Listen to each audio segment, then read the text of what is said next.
Muted. Call meeting to order. Okay. Take my notes. You guys can move over. We're good. No moral support.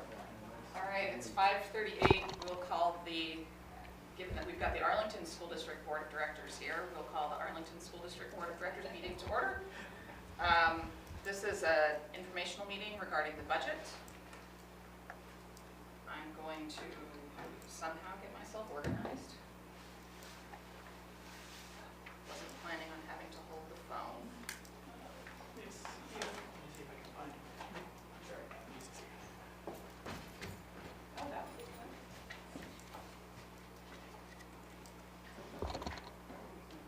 Bear with us, we're getting organized.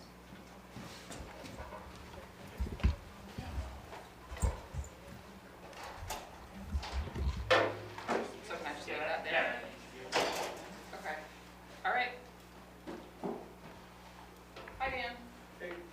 We're gonna do school first. That's fun. Okay. So this is an overview to, on a really high level, walk you through our budget and talk to you about how that budget translates into the tax rate, the anticipated tax rate for this year. And for me, this is a test run for the town meeting, and I'm grateful for those who are here, because I know there will be far more who attend the town meeting, and I'll be even more nervous then. But to those who are here and those who are online, thank you. If you can hang on to questions. The school report is available online on the school's website. Their copies have been picked up from the library, so we'll get more copies delivered there, and it will also be at the town office. But if you want to get us started. So on a really high level, our budget, 2026 budget is $9,803,830. It's an 8.27% increase with $748,451 over last year. The key factors driving that increase is salaries, which is the $434,183, and benefits $305,463. Those two items alone are $739,646. So the increase in our budget is really truly driven by salaries and benefits. Just to break down some of the detail, this is not the full expense summary. These are the highlights that I wanted to show.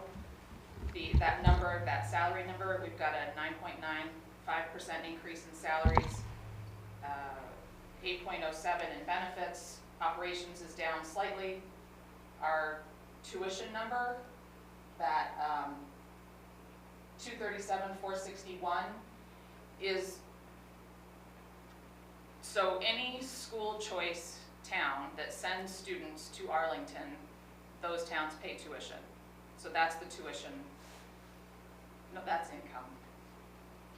That's our tuition that goes. That's our tuition that goes. Southwest Tech and other outside special education institutions. And pre-K. Yes. Sorry, we'll get to the revenue side of tuition in a moment.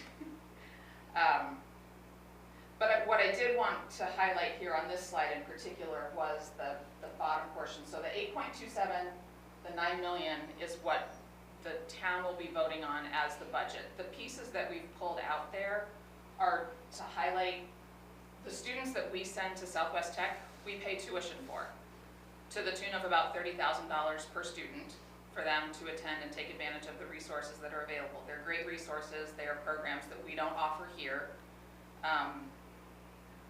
But it's an expensive resource.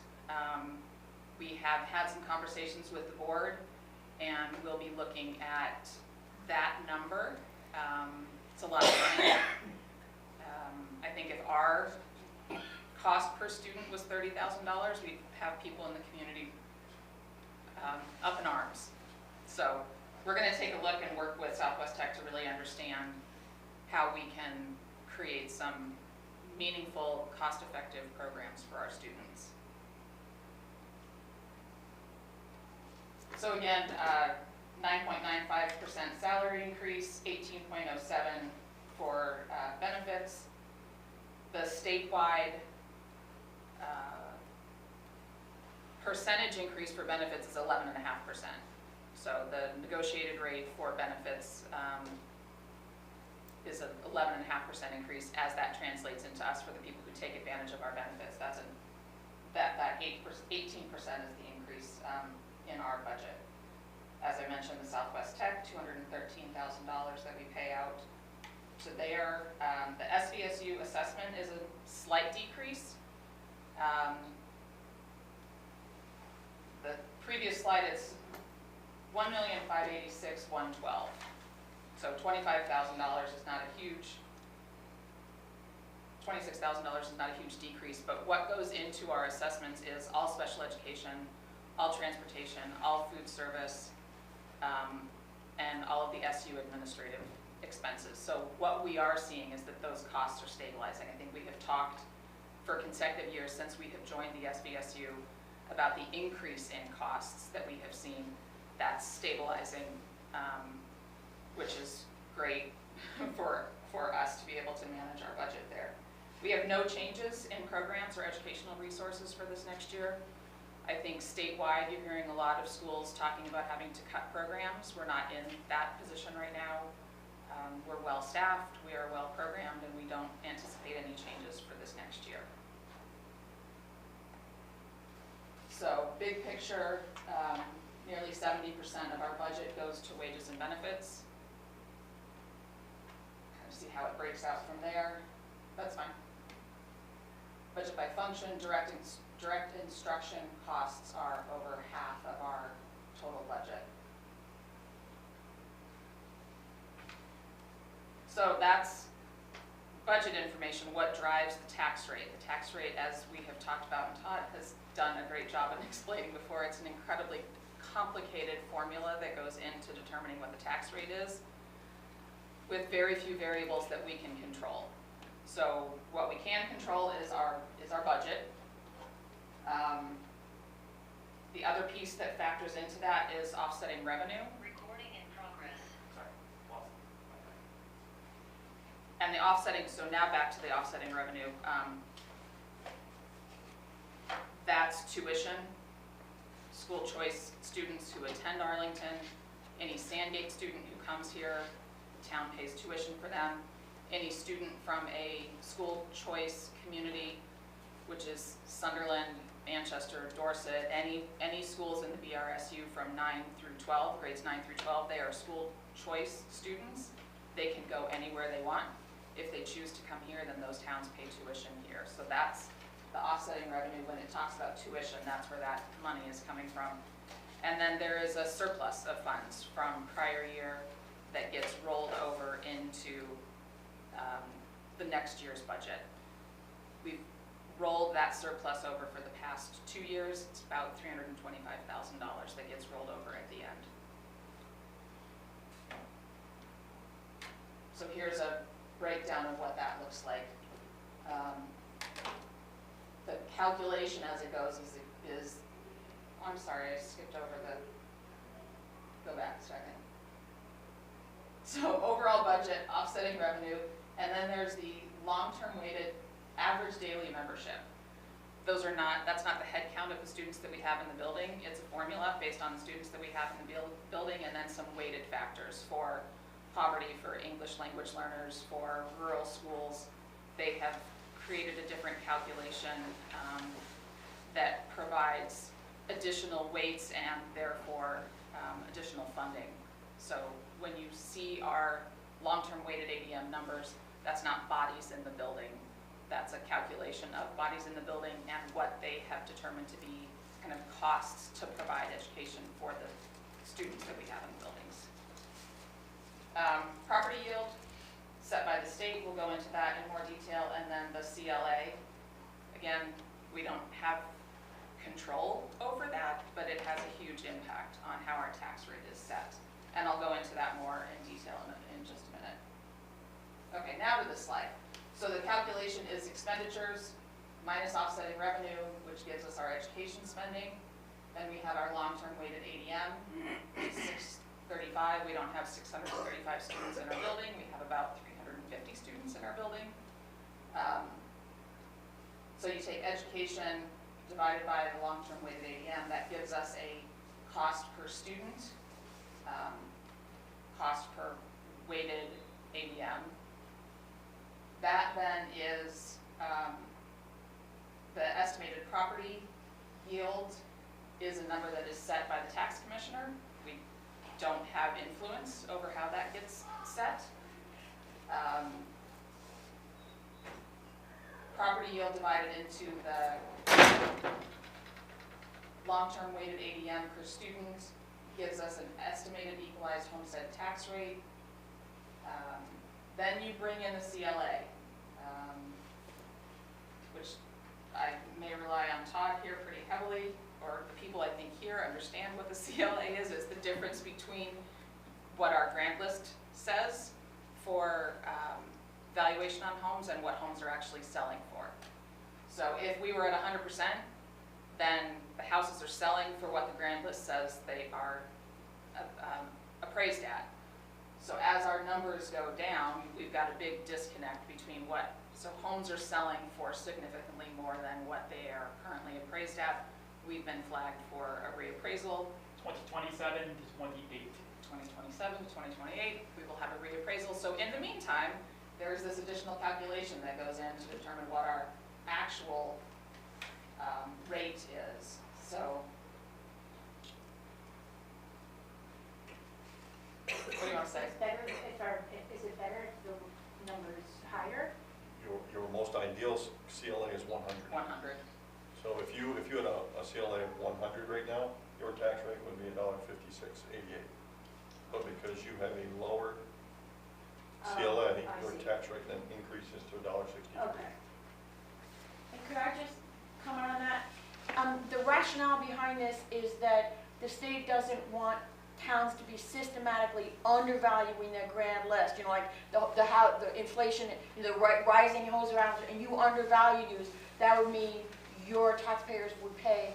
Well, they wouldn't necessarily pay less in taxes because you have the same budget, but what the state is trying to do is to get people to keep their appraisals up to date. The problem right now is the appraisers in the state are flat out. We would love to have had our appraisal last year. You can't get it done. That's why it's not until, what is it, 27, Nick? 27 into 20. So, and we're not the only town in this situation. So to my One-third mind, counts. the state should suspend the CLA until the whole reappraisal thing can catch up, because it's not, we're not doing anything wrong. It's not our fault. Right. We can't get the reappraisal done, and your education property taxes are higher. So what they're essentially doing is redistributing education fund revenue from towns that happen to have a more up-to-date appraisal, from towns that are behind in their appraisals like us, to towns that happen to be more up-to-date. And that's totally arbitrary, totally unfair. So yet another case where the state is like screwing us.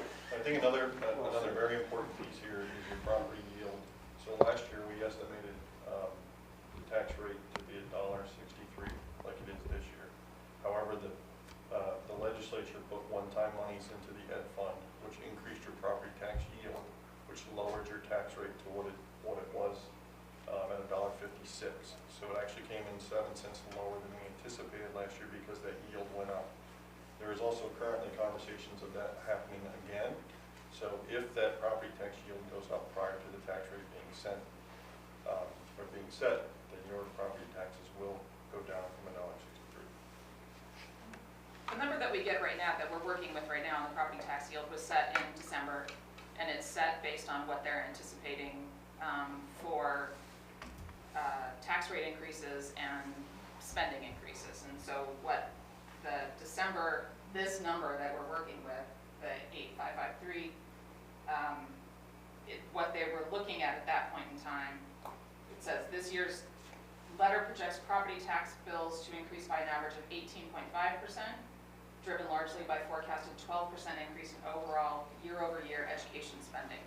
So to Cynthia's point, you know, a lot of these numbers are being driven by schools that are spending at a higher rate than we are,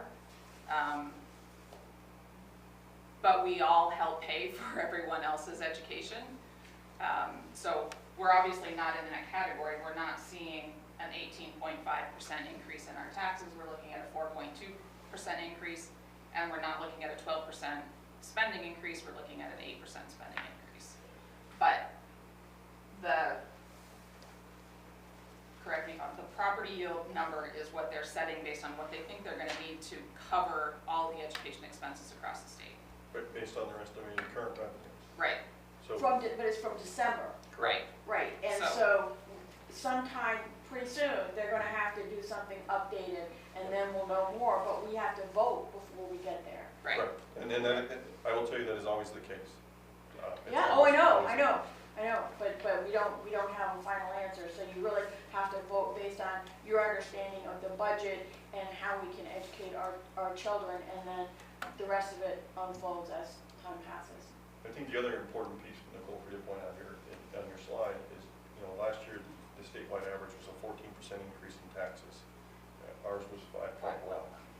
So yes, they went up, and we always keep that in mind, but I think we stayed well below the state average, and again, this year, we're well below the state average in projected increases. And the things that are driving your increase in spending are largely the salaries and the benefits, neither of which are completely under your control because they're negotiated by the state. You just get to decide how many staff you're gonna have. Right. So it's pretty straightforward, I think. Yeah. So I think we can go pretty quickly. This just tracks that ed spending per long-term weighted ADM. The blue line was before they added in the weights, so that was what our cost per pupil was before they recalculated. The recalculation then brought us down because we had higher weighted student population, but that's where we are at this point, the 13,417 per student. This just talks about the property yield and where that comes from and what it's based on. This is a pretty telling graphic of the CLA and what that is dive bombing. I think we've talked about that. And then this just kind of goes through and compares where we've been in our budget over the last 5 years, what our revenue stream has looked like over the past 5 years, what that long-term weighted ADM has been. Again, the weighted factor only came in at 2024. Then what our cost per pupil numbers have been over time, the CLA number, and then where our tax rate has been over the past 5 years. And then this is Todd's graphic that he can probably explain better than I can, but as we were looking at that previous slide that talked about the tax rate before you'd have to do all the manipulation and gyration based off of the CLA, that's what our tax rate would be if we were at 100% the top line. Then you factor in the CLA, which then obviously pretty significantly changes what our tax rate looks like in the end.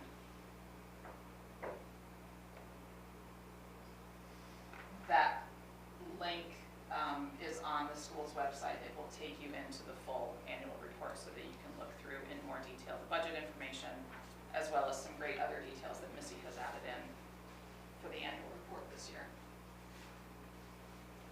Since this was very informal. Yep. I just had a definitional question, I'm not sure. Going back to one of the pie charts about categories of expenses, it had assessments. Is that assessments of students' abilities and performance, or what is that, assessments?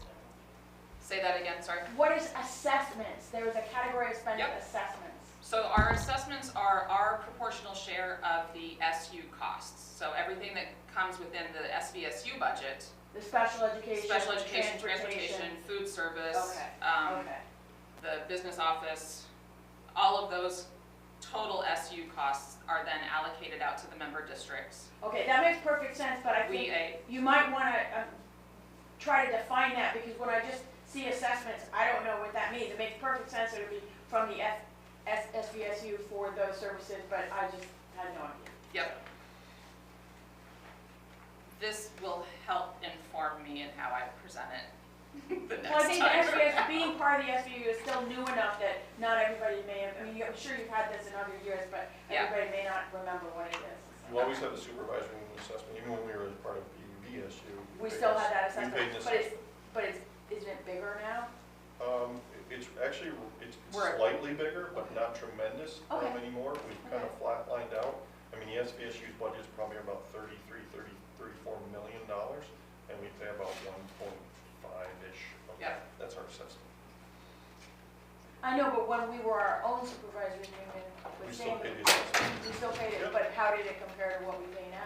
They're pretty comparable. They are. Yep. Yep. Yep. The only time where when we were in our own SU, where our assessment proportional share went down, we had a part-time superintendent, we had a part-time special ed director, we really Yeah. cut back our overall cost to try to manage Yeah. those, but that then has an impact on Sure. services. So we're working with a fully functional, very robust SU resource, helping to support us. And I also see on this, the debt service, which is very small, but what is that debt from? What's that from? our It's a bond. a bond I know. for renovation. For our previous construction project. For the gym and the other work that was done? Not the gym. The last project we did was the bathrooms. That was paid for by ARPA funds. Okay, But the project prior to that, we Okay. did some renovations, roof, gym, I remember the roof, yeah. some new insulation in Okay, there. It was- okay. I don't remember the exact cost, Jamie, but like 1.44 million. That's the bond that we're finalizing the finish on. Okay, okay, thank you. I just have a quick question. Yeah. It's probably in your report. I'm just curious. What do we charge towns to send a student here? What's the tuition? I don't have our tuition numbers in front of me. But I think the high school's in the neighborhood of 17 or 18,000. Yeah. Yeah, that sounds right. It gets set every year based on that, and I'm not so sure we've set this year's rate yet. We have, I That's just great. don't have it, but I will make a note to make sure that because we do talk about tuition income. Right, and yeah. and So how there we is a take tuition rate 30,000 that is to set. them per student. I was just I was curious how gonna much. say, so we- say it's 20 grand per student, and we're sending them to Southwest Tech, we're So- really losing 10 So grand. we have to be careful about Southwest Tech. Southwest Tech, we don't spend 30,000 for every single student we send in. They charge us 30,000 for what's called a full-time equivalent. So they currently charge us, I believe, for 8 or 9 full-time students. We send 23 part-time students. Okay. Okay, but they bill us for 8 or 9 Okay. full-time. So our total bill is about $214,000 to send our students there. But it's just, when you're charging tuition of $30,000 for a full-time student, that's expensive. Yeah. And that's something we consistently talk about, and making sure that we're getting $30,000 worth of education for our students. So those students go to Arlington for part of the time, and they go to Southwest Tech because they can get things there that they can't get here. Yeah. Okay. That was a good clarifying question. I didn't fully understand that. Thank you.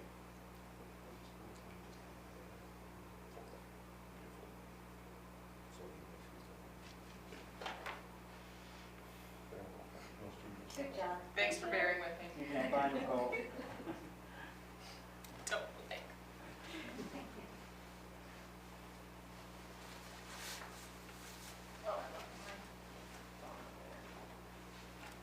The other piece of the Southwest Tech education is transportation costs, because we bear that as well. And that's not included in that amount. In that amount, yeah. That's our point, so it's there. Another great program, staff. Yeah, that's why we continue to support them and do that, because the kids are Stay getting right at the. valuable education out of it that they can't necessarily get in a traditional educational setting. Oh, yeah. But I think that clarification that it's actually full-time equivalent and it's a whole number of students, that was very important because I didn't understand that. Very much so. All right, I'll go through the town's budget. I'm Dan Harvey from the Sheriff's Board, and I will go through the slides that Nick and I have worked on. And this was the same slide we used for this last year, so we liked it so much. Well, it's the deck we used for town meeting last year. Yeah, so the whole we deck simplified it down. with edits. Obviously, Obviously, the numbers aren't going to be the same, so. All right, so the overall budget for this year is $2,052,000 and change. The appropriations as a portion of that are $351,000, and that's what you vote on separately. savings and just- appropriations, all on Savings, balance. that's all All the internal balance. and external appropriations. So truck sinking funds, any highway Rescue sinking squad. funds, fire department sinking funds, all of that is included in that number. So the operational budget is 1.7 million in change. And non-tax revenues, which are basically our state aid to highways, and a few other small things, is the 292,000. So the total spending change from last year to this year is 104,943. The amount to be raised by taxes, budget's the top line, amount to be raised by taxes, calculating those offsetting revenues and so forth, is 1.759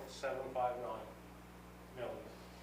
And we have cash on hand at the end of '24 of 354,672, and that we are returning to the taxpayers at the vote, basically, because that's where we adjust for.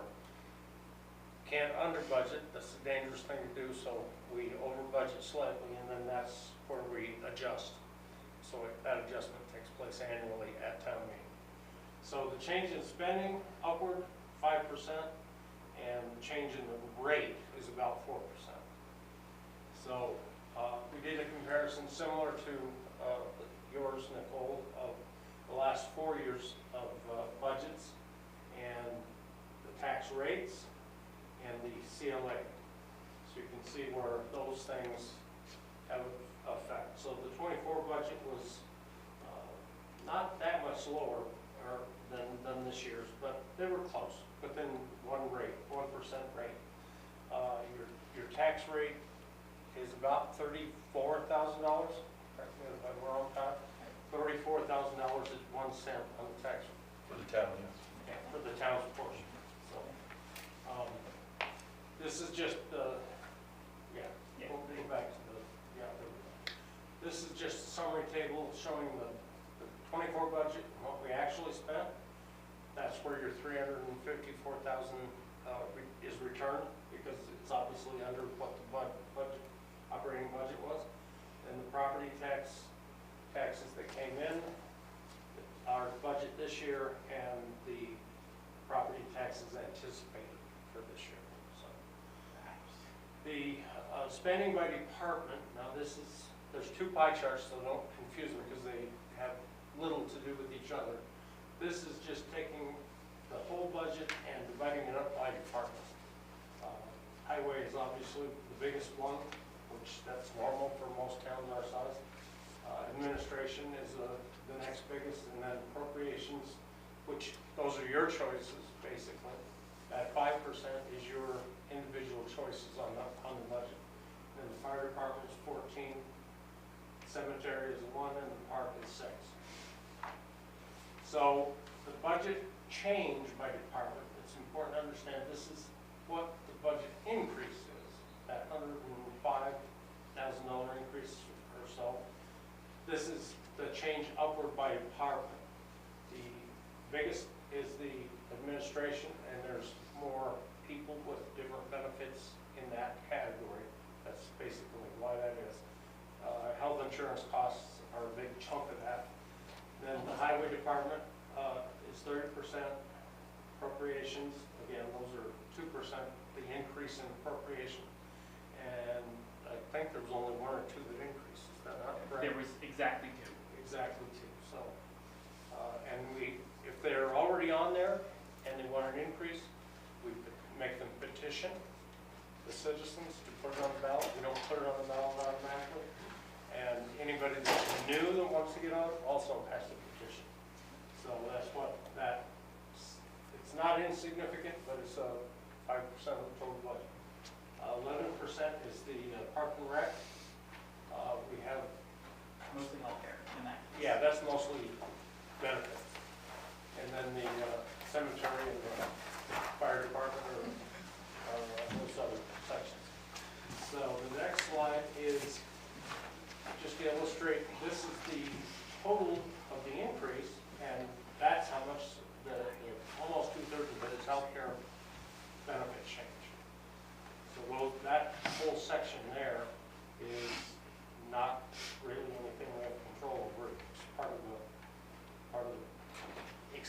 the healthcare system.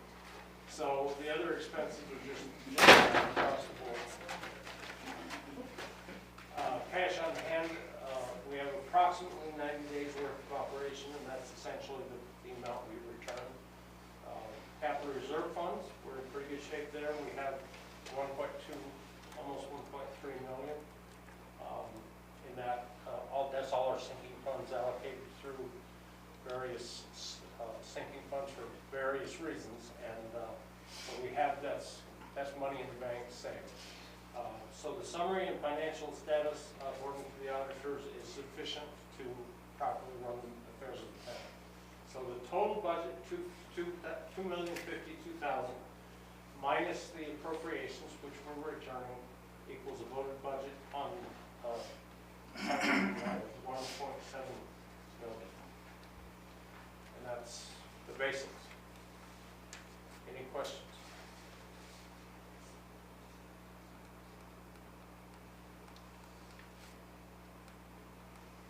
Just a question from me to you. Are those sufficient to explain the budget? Is there any questions on the slides? Anything we can clarify? Because this is our trial run, just like you said. I got a lot of changes to make, but How much is the health insurance going up? The last 2 years, So 1 year, it's about a little bit over 15%, which is exactly in line with the statewide averages. So Yeah. most of this is actually driven by change in the staff composition. Quite literally, the biggest single driver in this is the fact that my wife lost her job and I had to join the town health insurance. It's a very simple thing. That's like something like 40% of the total change is that one situation. I get that. I did health insurance for work for 30 years. Oh, yeah. So I understand. What do you have, like, do you pay 80% and the town pays 20%, or? right now, How we is pay it? 100%. Okay, That is going to change Okay. because this is unsustainable. exactly. It is Yeah. totally And unsustainable. nobody else does that. And we've had some very preliminary discussions about how do we do that, and how do we get from point A to point B, and how do we phase it in over time, and there's a bunch of different options that we have, but very preliminary. It will be the driving, one of the big driving conversations of this year is how to address the healthcare costs in a way that lets us retain staff in the whatnot. Yeah, So, totally get it. but I appreciate the question, and it matters a lot. That's an important thing to be thinking about. Cynthia? And I think one thing in terms of how I conceived of what we did with the budget, and I think the rest of the board too, is we were really trying to hold the line on anything discretionary, pay the increases we had to, and provide increases in salary compensation to our employees, because they didn't get it last year, because we were still trying to stabilize things after the problems we had in the previous years. So we were trying to increase compensation through salaries and then cover the health insurance, and then in the future, we have to circle back and deal with the health insurance. But there's, everything else practically stayed the same unless it was fuel or, county taxes or healthcare, things that we did not control. And I also think that Dan, I can't remember the figure that you and Nick had about the sinking funds. Aren't we saving like 10% or something of the budget? It's close to that. Yeah. It is sat between 10 and 13% of the budget every year for the Yeah. last 5 years. Yeah, so that figure that he showed, that we have 1.2 million in sinking funds, that's the fire trucks, the grader, all that kind of stuff, that you vote to do every year, that is such a strong conservative thing to do. So that when we have to buy a new piece of machinery, we may not have everything we need, but we have a lot of it, and we can borrow from ourselves. So, so when you look at this budget, it isn't all spending, some of it is saving. And I think that's a really strong thing to do. And I think the That's voters, 1.9 is what's. the saved. voters in That's not- Arlington, just really amazing. Compared to to our have done towns that. around us, that's really good. Yeah. A lot of towns don't buy equipment anymore, they lease it because they don't have any money, they have to borrow, so. And the other thing, Dan, I think it's really important if people have questions on the budget, but do you think you should mention the question that's gonna be on the ballot about the voting? I will mention that. And so last year, some of you may remember, we had a discussion, and I said, with a show of hands, how many would like to vote the entire budget Australian ballot? That discussion continued into the summer, and we had several people advocating it. We're not saying we should or we shouldn't do that, but it is on the ballot. There's pros and cons to both sides of it, and we kind of left it at that. But that would mean that you would not vote the budget. Remember how you had to pare down 1.7? There's a portion of that Yeah. 1.7 that we would always vote on the floor. And one of the arguments for leaving it the way it is, sometimes if it works, don't fix it. Sometimes and this is ironically, this is one of the kind of years where salt could be an issue. Several years ago, we ran out of a source because we only had one, now we have 3. So that should take care of the problem this year, but if there was a scenario, if there's ever going to be a scenario, this would be the kind of year that you would have it, where you actually had town meeting vote, and you actually had to increase some lines at the vote. And so your budget would be thrown off, but it would be a floor correction, as opposed to calling a special meeting after the fact and passing That means 2 in tax a bills. supplementary Very budget. complicated. Yeah, So that so would it's be- like if you vote everything, including the budget that we have been voting actually at town meeting, if you put that there on the Australian ballot, you can't make any changes in can't the change budget. anything that's on It's the ballot. set. And we have had Last times minute. when the people at town meeting have changed lines, or the board has asked to change a line, so you would lose that, but more people would probably get to vote on that budget because more people vote the next day. So there's pros and cons. Dan's correct, we're not taking a position, but people want it on the ballot, so it's gonna be up to you. And of course, if we try it and we don't like it, we can always go We back, can you know, always- just- It's changeable. It's Yeah. not easy to change, but it's changeable. Another vote. yeah. So, So you're saying that you just vote on the floor and you wouldn't have to come up here the next day? no, No. all of us The are reverse. the next That's day like, with that's Australian last ballot. year, most people didn't realize that. So it wouldn't be line by line, but it would Currently, be, the town budget, not the school budget, It's is going on the line floor. It's just What they're putting on the ballot is authorizing the town to go to an Australian ballot where you would vote by paper ballot for all of it. And for everything, there would be And the no other- vote for anything on the floor. And it's true that more people, you know, some people can't get to the meeting. I mean, there's pros and cons, but I think you do lose the ability to make a change. And I think it's actually a really powerful thing that the people who attend town meeting can vote to change the budget. That's a really strong thing.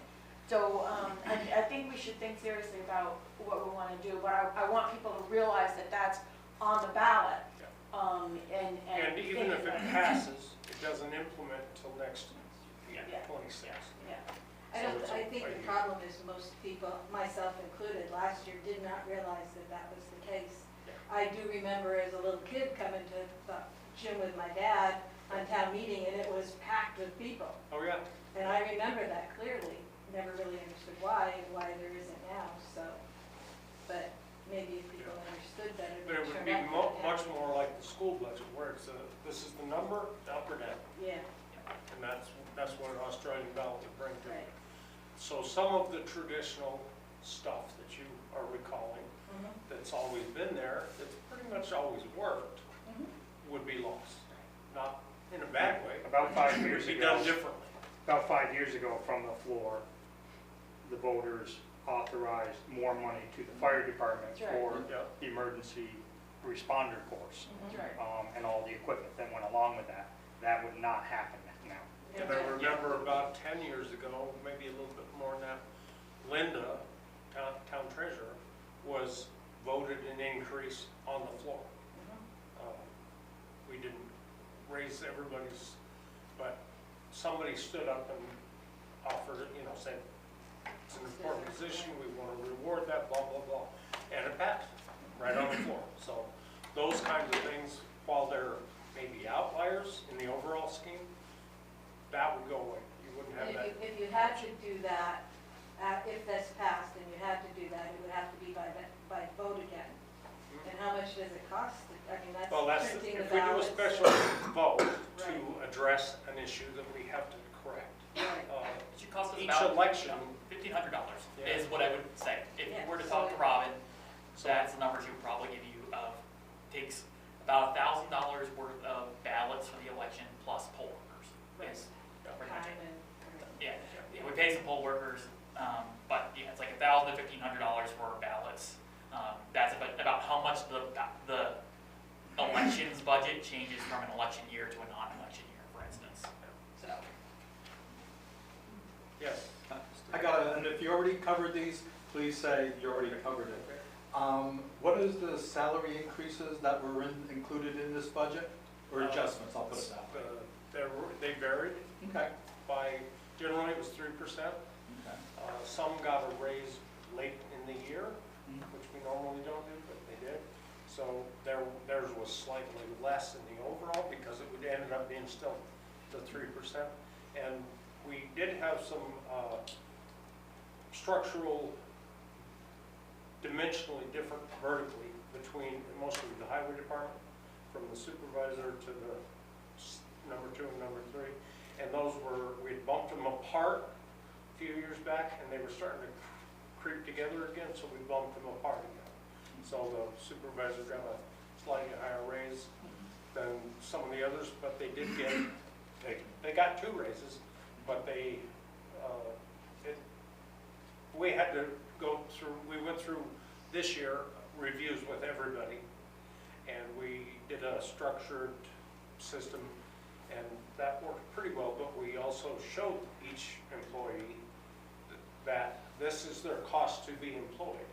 total Their compensation. take home, their total package. Salary, benefits, overtime, everything. And they only tend to care about their take home. When the benefits are a humongous part of their salary. So we tried to do that to educate more than anything else the different employees. And, whether all of it sunk in or some of it sunk in, at least it was progress. And coming back to health insurance, in 26 next year is the, I'll say goal to have a percentage, and Yep. employees We participate. didn't cover that, but here's Okay, here's what I'll that's say. fine, We covered it this way. We're aware of that issue. We are not going to leave it where it is. We have to change, we have many discussions that include change of plans, Buyout. Buyouts. Or payment in lieu of. payment in lieu of, a bunch of different things we have to consider and factor into the decision, into a phased approach to get it from where it is at 100% paid to 80% and 20% contributed. So that's the goal. Whether we do that over 2 years, 3 years, 5 years, we're not sure. And I think that one of the key things for me is that we can't have this growing at 18% a year. I mean, like, we Yeah, can't it's do that. unsustainable. You know, so it's like, I don't know how we're gonna get it down, you know, what combination of sharing or whatever, but we can't have that increase so out of our control. It just isn't sustainable for the taxpayers. So, we don't know how we're gonna work that out, but I think that's my starting point. For fear of speaking for the board, it seems like the general idea is trying to get the town's benefit package to look a little bit more like the school's overall benefit package in the end of this. The question is how long it takes to get it to be that a town employee has a similar benefit package to what those up here at the school That's can not what expect. I'm thinking at all. Okay, then I retract that. But in any case, an idea of moving that in that direction would necessarily reflect that. Given that the school is at a percentage already with lower plans and things like that. Paying 100% is extremely rare, and there were reasons over the years why we did that, but things have changed and evolved, and so now that's no longer It's not viable. really, it's not viable long-term especially. Certain things happen that were supposed to reduce costs, they didn't, that I can see, and in Vermont, we Or the highest cost we have of the care in the highest nation. cost for insurance in the country. But we couldn't change anything this year because we actually did just hire people, and we just hired them at 100%, and you couldn't all of a sudden say, oh no, never mind, no, it's like, you can't do that. So it's gonna have to be a gradual process over time, and, It'll be a you know, phase in figure over it out. time. Yeah. And just two last questions. What's not in the budget, And is there any full-time equivalent increases, new staff that was added on? Like we had 12 town employees last year, and this year we have 13. There is no headcount change. They're the same amount, is there? There is a, We haven't we had- will be, well, the biggest thing is we will be I know. paying for more time in the clerk's office so there's not been any FTE change, but there is no overall budget change because the assistant will be moving from a smaller number of hours per week to a much larger number of hours per week as she trains the next clerk. And also, there's gonna be an assistant treasurer, which has not been filled yet, right? Yes, so that budget has not changed meaningfully, so that head is not going to be necessarily changing because it was always there in the budget. And then the first question was, What's not in the budget? ultimately, there's not a lot of discretionary stuff. There's not anything that's, I would say, fun. We've done, we've pared back equipment purchases, for instance, have been dialed back to effectively zero. But that's because we did a lot of purchases with the ARPA Yeah. funding, and, that was not property tax dollars. So I don't know what we would be buying if we were And buying stuff, most we of our don't need equipment has anything. been updated in the last 5 We have years. new lawnmowers at the park, we Everything have is- we have a second good shape, grader, yeah. it's like, just, so I don't, but that was, again, we were focusing on the employees, not the equipment. We did the equipment the last couple of years, we were focusing on the human capital instead of the physical capital. Anything else? Thank you for coming. Well, before we all head out, we just need an all other business, any other public comments not related to the budgets, and then a motion to adjourn from. Anybody? Okay. Motion adjourned? Second by Jamie. Thank you, folks. Okay, so we need an